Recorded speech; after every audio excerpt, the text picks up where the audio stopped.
Maligayang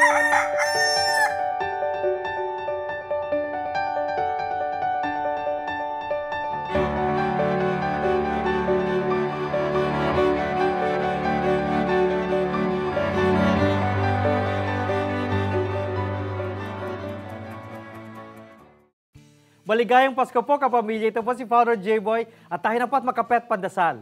May hinihintay ka bang darating sa buhay mo? Bakit mo siya hinihintay? Mahalaga ang paghihintay sa ating buhay. Nagiging pasensyoso tayo sa paglipas ng panahon. Natatanggap natin na may mga bagay ang nangangailangan ng proseso. Hindi natin makukuha ang minimithi natin sa isang iglap lamang. Tulad ng maraming pasyente sa ospital na naghihintay sa kanilang ganap na paggaling, natututo ang pasyente sa katotohanang hindi nila hawak ang kanilang buhay at kailangan nila ang tulong ng iba upang mailigtas ang sarili sa sakit.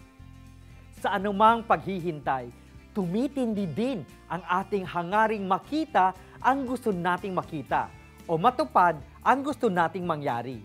Nakatutok ang ating puso sa gusto nating makapiling. Ito ang dahilan kung bakit sa panahon ng Adbyento, tayo ay naghihintay sa pagdating ng Mesiyas. Pagaman, dumating na si Jesus. Tulad ng mga unang naghintay sa Mesiyas, ang ating paggugunita sa kanilang paghihintay ay nakakatulong din sa atin na buksan ang ating puso para sa Diyos at sa kapwa. Mga kapamilya, pansinin natin ang panahon ng Adbyento.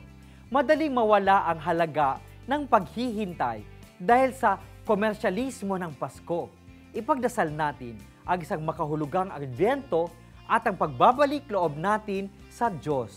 Maligayang Pasko po sa inyong lahat.